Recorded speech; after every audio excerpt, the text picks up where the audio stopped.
It's 10 years this year since Johnny Herbert retired from Formula 1. Since then, the three-time Grand Prix winner has enjoyed more success in sports cars, as well as returning to F1 in a management role with Midland in 2006.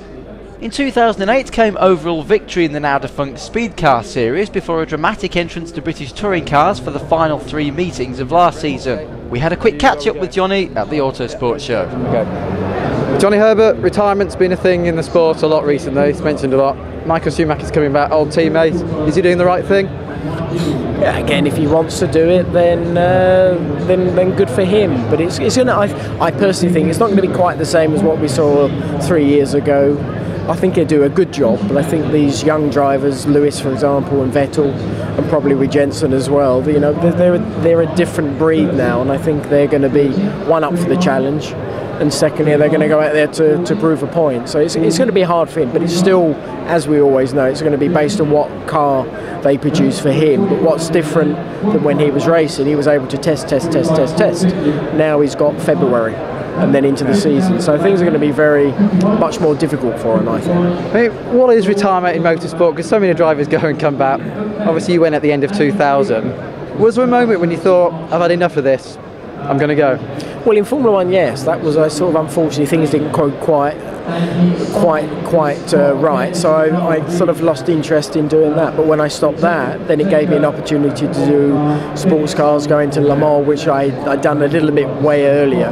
And then to get into that, obviously I did British touring car last year, so it gave me more opportunity to do other things that I was still enjoying it. And I've always said, if I enjoy it, then I'll do it. If I don't enjoy it, then I'll stop totally. And at the moment, for an old man, I'm still enjoying it. Obviously 2 British world champions, same team, first time in 40 years, there being 2 in a row. Who's going to be on top, Lewis or Jensen? Well, I get, mainly you would say Lewis, just because he's been there longer, he knows everybody, and that's where it's very important for, and I'm sure he's aware of it, for Jensen to get there, to know everybody and to become their friend, and that's what Lewis has already done. But he's had that since he was 11 years old to enable himself, or they've enabled him to do that. So that's going to be the most important thing, and then it's going to be down to who mentally has that right strength, and when they go testing in February, what one it goes right for, what one it suits. And of course we got the change obviously with the bigger fuel tanks. The tyres, I presume, are gonna react in a different way. Jensen is very, very smooth. It could benefit him because he's going to use the tyres less so when it's got a lot of fuel in the car, so he'd be better off when there's less fuel in the car. Did I get that around the right way? More fuel. I think I said anyway, you know what I mean. And then Lewis is quite aggressive, so technically I'll get this one right. When he's got more fuel in the car, it could be very hard on the tyre. But because he's been very hard, when there's no fuel in the low fuel in the car, it's going to be a little bit tricky because he's already taken the goodness out. So there's all these little factors that are going to be quite interesting. A lot of people are saying it's going to be less exciting, less pit stops, but I was wondering if maybe the cars are heavier, like you said, it's different performance on the tyres. We could see more pit stops, more action, and it's some predictability. Yeah, more pit stops, I doubt. The only thing that will control that is the tyres. If there's a big drop in the tyre performance, then there is that chance of more pit stops. But Bridgestone generally do a very good tyre that is very, very consistent. But we'll have to see exactly what they come out with. And then there's only 2 drivers that have actually driven these cars when they were very heavy, which is Michael and Rubens Barrichello. But I think these young guys, they're going to have this test in February, and from that point of view they're going to be able to dial themselves in and understand and feel exactly what it is.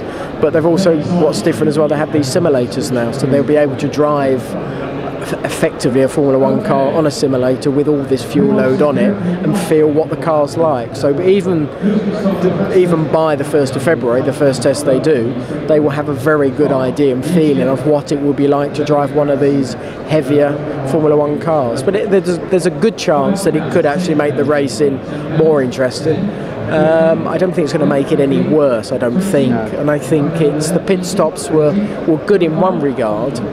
And did they make a difference to the race? Sometimes. Michael used to always use that as an optimum. Jensen did it very, very well this year.